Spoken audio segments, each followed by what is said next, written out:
Hello!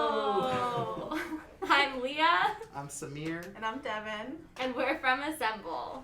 Assemble is located 4824 Penn Avenue in the Garfield neighborhood. And we are a community space for arts and technology. Yeah, that's right. So today we're gonna build some bridges. Before we jump into that, I have a little joke for you, if you're willing to lend a ear. So I recently got a pair of these trousers for my friend, and he's from London, so I got these London Bridge trousers, but they keep falling down. Oh, London Bridge is falling down. Yeah. Falling down.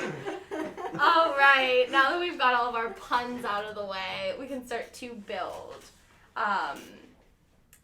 Cool, so what do we do first? The first thing, actually, we're going to talk about tension. So Devin, would you grab that side? So before we build, we actually want to talk about the different vocab that comes with bridges. So whenever we have a bridge, you're supposed to have tension. So right now we don't have very good tension. So if somebody tried to walk across the bridge, wouldn't be very safe. Ooh. But as we pull tighter and tighter, that tension starts to get stronger, and that person has an easier time. Oh. Yeah, look at that. Tightrope person. Woo. You made it. Awesome. Tightrope isn't the best way to get across a river, right? Mm-mm. So That would be pretty challenging. And if you live in Pittsburgh, then you know that we have to get across a couple rivers. I think we have over 200 bridges in Pittsburgh. Gosh, I'm not surprised. So with tension, we also have another vocab word that we're going to use. We have our deck, and then we also have our columns. So whenever you put all those things together, then you can have a stable structure that you can stand on, like this. In this engineering challenge, you will need plastic and paper cups, also 2 pieces of cardboard.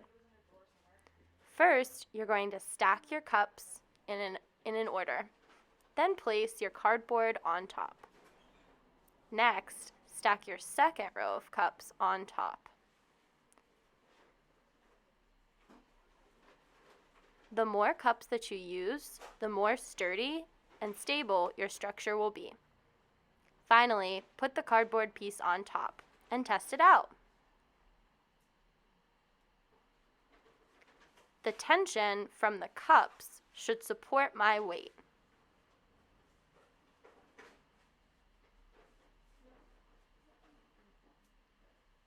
Whee!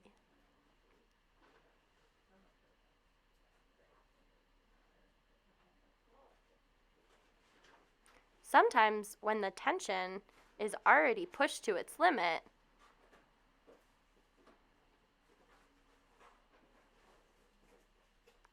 it breaks. Wow, look at that. That was so cool. That's crazy. All right. So if everybody wants to take 2 markers, I think what we could do is if we each take 2 markers and 2 rubber bands, and we can wrap them. Okay. And then we can poke them through. Yeah. Maybe we could also show our materials so everybody has a better idea of what we're gonna need today, right? Yeah. So we have our egg carton. This is going to be our deck or our columns. What else do we have here, Samir? We got some markers here. We are the skinny ones. Yeah, some skinny markers. What do these do, Leah? So those are also going to play a part of the column, and they're going to help make sure that our structure is stable. Really cool. I also should have gotten a unit with a stand. And last but not least, we have our ruler. This is actually going to be the deck that goes across. So that's where the car, the person, or the animal can go across. And then we talked about tension, and that's where our rubber bands come in too. So we're going to need to pull and make sure that that tension's nice and strong. Okay.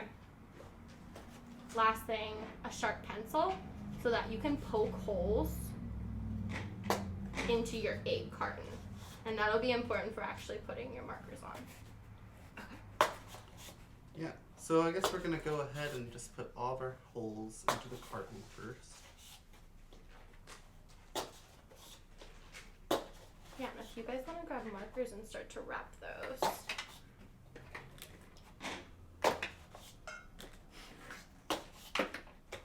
You can place them in.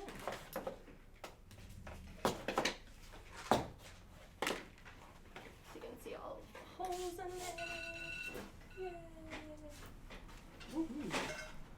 Okay, so then I like to open up the egg carton. We're actually going to have it upside down, right? Yeah, that looks great.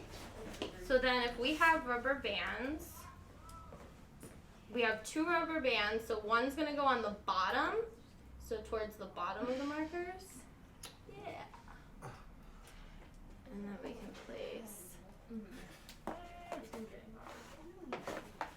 So these go.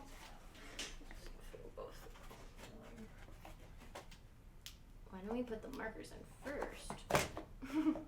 Beautiful. And then put the rubber band. Look at that. Okay. So we got the bottom.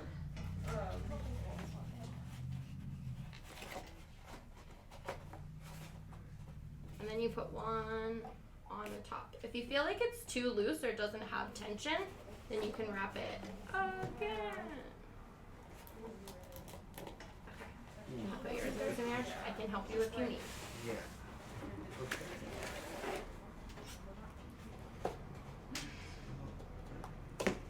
But I probably could have put like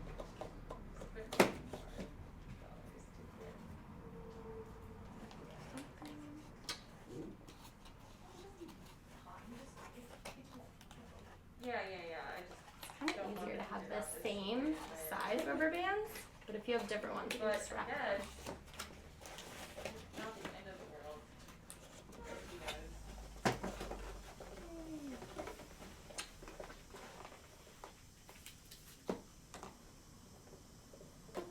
Nice. Can you feel that tension, Samir? Yeah, there's a lot of tension in there.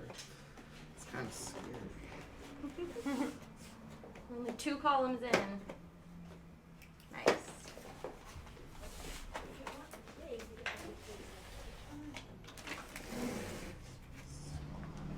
Poke my markers through the top.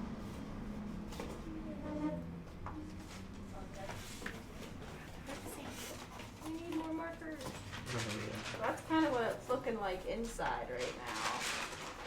Then I'm gonna put my rubber band on the bottoms of my markers, like Leah was telling us. Awesome. So far, so good. Yeah. And if you're a perfectionist like me, save all of your perfectionism for the end. Yeah. Because they're gonna flop around and move around, and then you can save all the engineering part.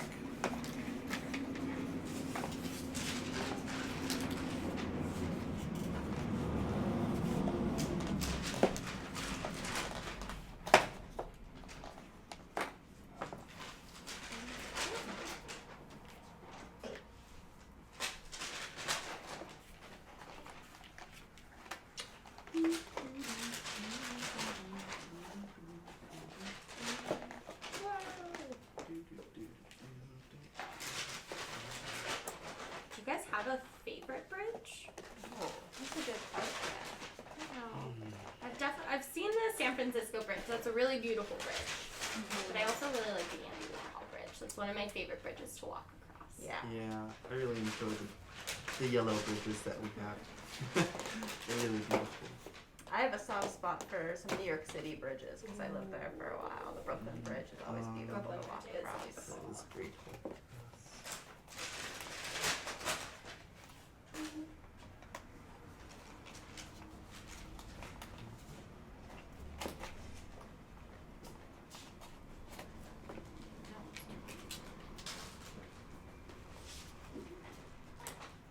So close.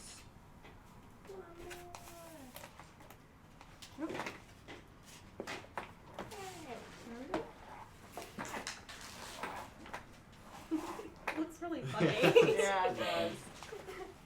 I like it because you can like see sort of the inside mechanics of it too. Like when you open up the egg carton, it's not every day that you get to sort of see the inside workings of things.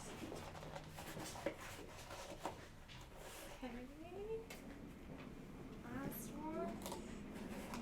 Alright, so now, like I said, if you're a perfectionist, you're like, oh my goodness, it's just not working. You can play around and see what works and what doesn't. Another thing that you can do is if you want to use different size rubber bands, maybe the beginning of your bridge is small and it slowly gets wider and wider and wider.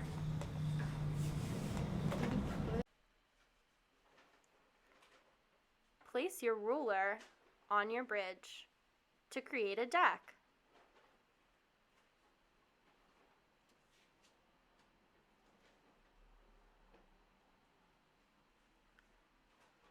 The markers, or the columns, support the deck. The rubber bands, or the suspension, make sure that the deck stays up straight.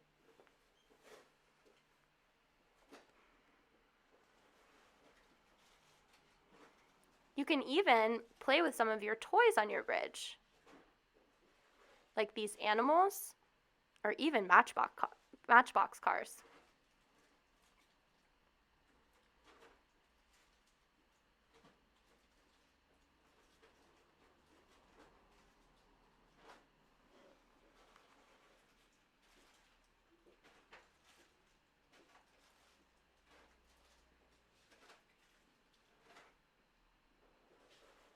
You can also use other recycled materials from at home.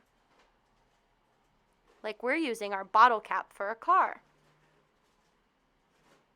If you want to make another type of suspension bridge, some at-home materials that you can use are toothpicks, string, measuring tape, cardboard, and cardboard tubes.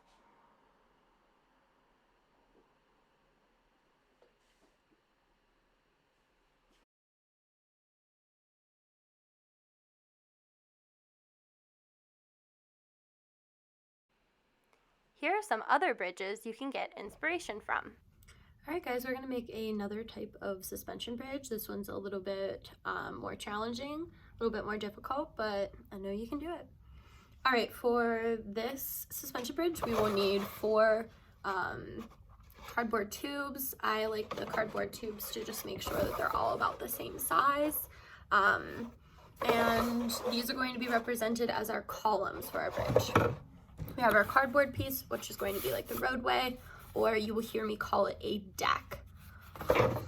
We're also going to be using rubber bands again. Those are going to represent the tension from the cable. So remember, whenever a cable is pulled, it gets stronger. We have some string that's going to also represent the suspension that it gets pulled through some of these cable lines.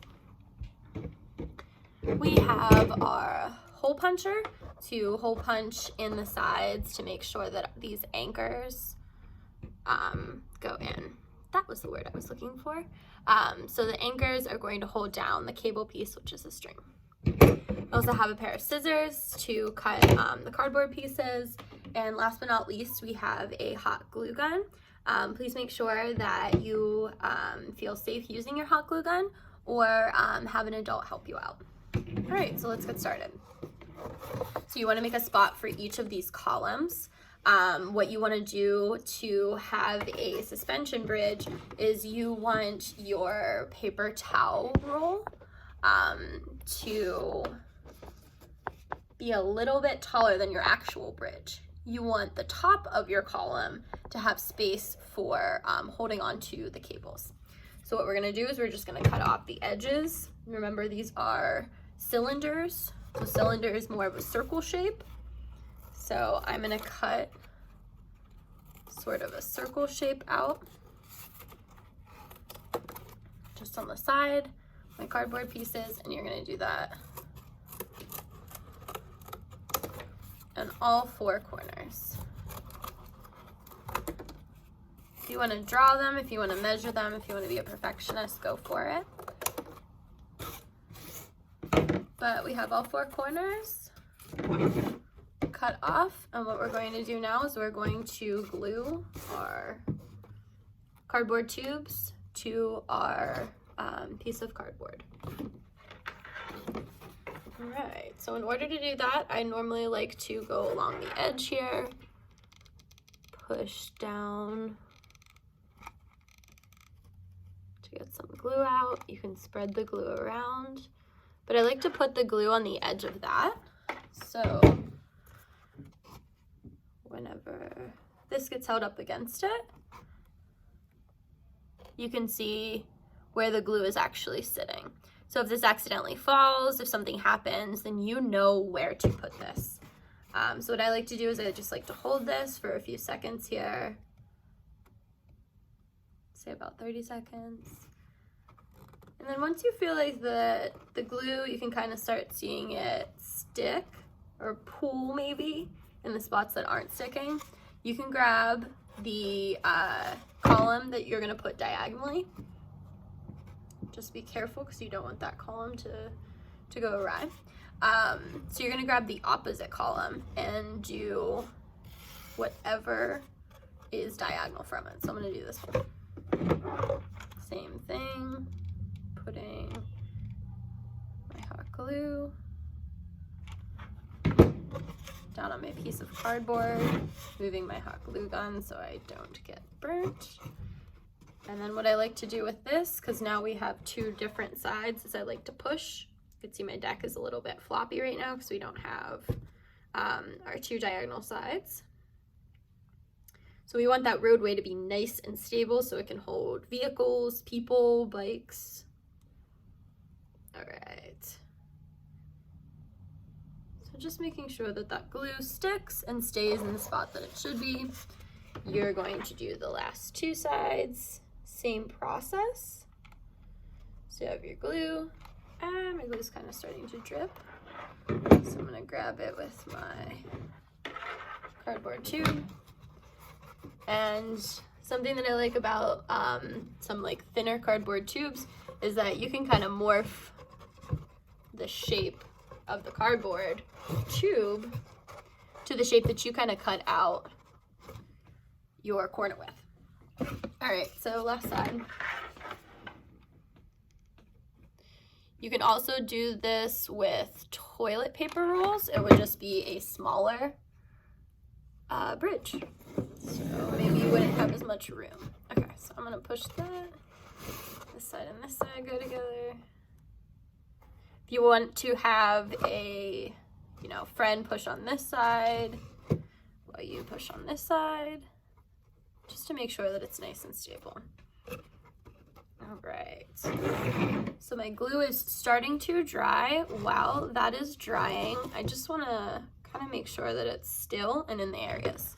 If you feel like your glue isn't holding, feel free to put more glue on. Put it in some spots that maybe you missed. But keep it on top. So if you would try to put glue down below, something that might happen is it might drip. And if hot glue drips, sometimes you accidentally can burn yourself. Okay, so just be careful with the hot glue. Nice and careful. Uh-oh, one of my columns is falling over. Okay, so again, just letting that glue dry, making sure my columns are all in the right spot. You can push down from the top with your hands. You can kind of like push down to just make sure that those are level. And then let that glue just dry. Let it take a moment to dry. While the glue is drying, I'm going to show you how to put some holes in here. So there's a couple techniques that you can use. If you have a hole puncher, obviously you can use a hole puncher. Punching through 1, 2, maybe 3. You could do as many as you want. The least that I would do is 3. And I say that because there will the more suspension that you have, or this more cables that you have for the suspension cords, that will go through and it's gonna pull. So the more tension it's caused, the stronger this will be. So the more holes you kind of put in it, the stronger it will be. So I'm only putting a couple, but it should work out pretty well. All right.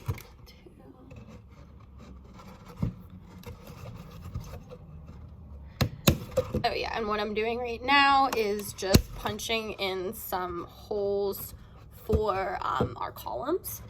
So we have holes that come through right here for the string to go through. So on all 4 of the columns, I just put the hole punch straight through, you can see.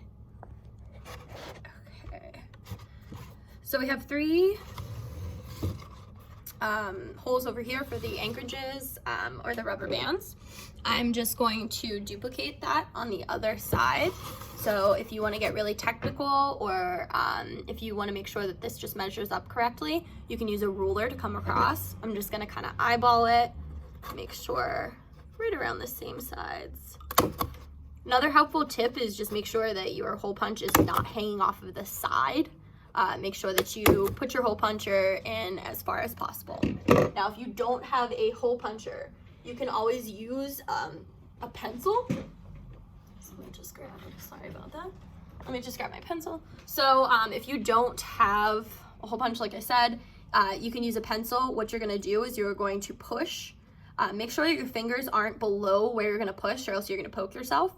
So you're gonna push, twist, and then keep pushing down. Be careful with your bridge. If the glue isn't dry yet, it might break, but you're gonna push, twist, and then poke a hole through. All right, last couple of steps. I like to put my rubber bands up top here, and I'm going to thread them through. So when I say I'm going to thread my rubber bands through, you can think about it like sewing. So what I'm gonna do is I'm gonna kind of twist up my rubber band. Imagine this being like your piece of string that you're gonna put into your needle or put into your fabric. You're going to twist it and then see how it comes through, and make sure that your hand is on the other side here. Pull, and then create 2 loops. The one loop is going to come inside. Whoops, I lost it. The one loop is going to come inside the other loop, and then you're going to pull. So you can notice that these rubber bands that I'm using are a little bit smaller. If you guys have ever used rainbow looms, those are really great to use for this project. The rubber bands that are smaller, I used to have braces, and I had to put rubber bands in my mouth for braces. Those rubber bands work really well. So the smaller it seems like the rubber bands, the more tension that it pulls. So I'm gonna do the same thing on this side. I think I'm gonna stick to my red theme. I have some red. So again, just twisting, pushing through, loop, inside the other loop. And you can see that that creates an anchorage that's pretty tight, and you can create that loop that is, we're gonna string our cable through, right? Our suspension cable. Second loop. Cool. Oh. One doesn't want to stay. So you don't want to stay, just pull. Try to be gentle, but pull as tight as possible. Some of my cardboard's kind of picking up on that one.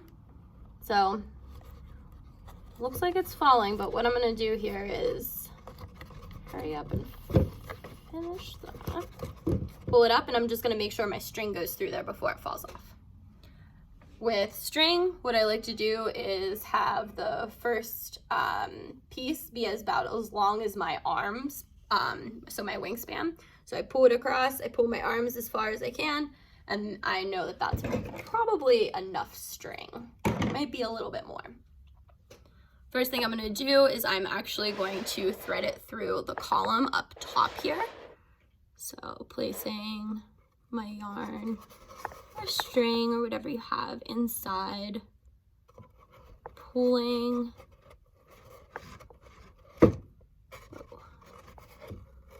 pulling that through. Can you see that?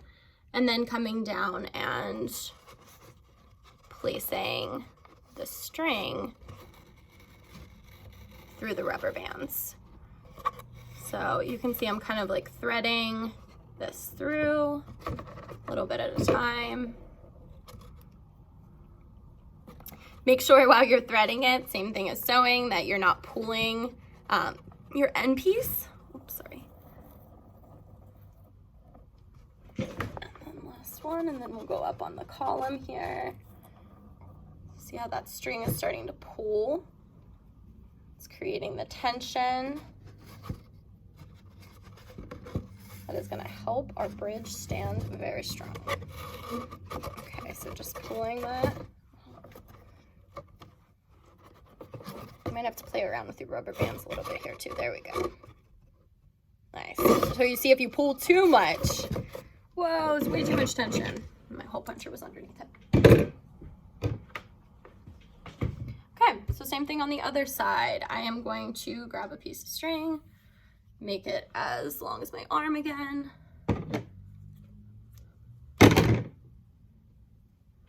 Placing it through the column. Try to do this side pretty quickly. Pulling through, but not all the way, right?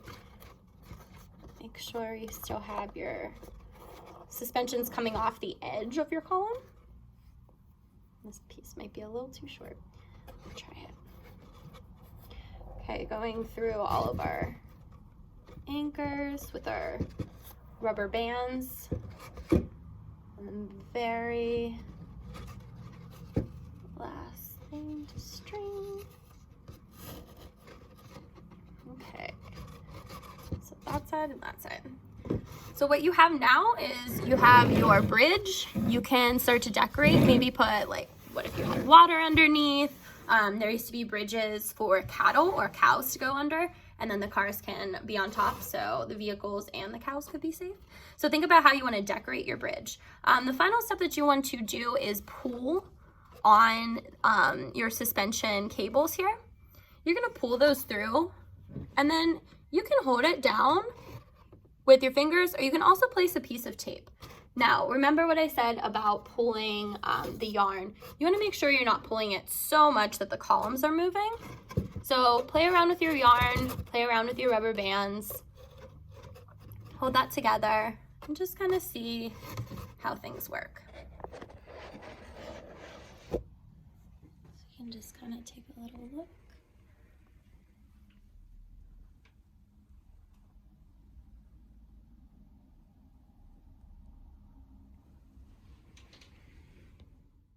So let's talk about the engineering that goes on behind bridges. A suspension bridge is a bridge in which the deck, the part that you drive across, is hung below suspension cables. Typically, suspension bridges are built with two tall towers and a cable that travels from one shore through the two towers and to the other shore. Vertical suspender cables hang from the main horizontal cable and hold the weight of the deck. How can one cable hold the weight of the deck? Because it is supported carefully by balanced forces from the two towers.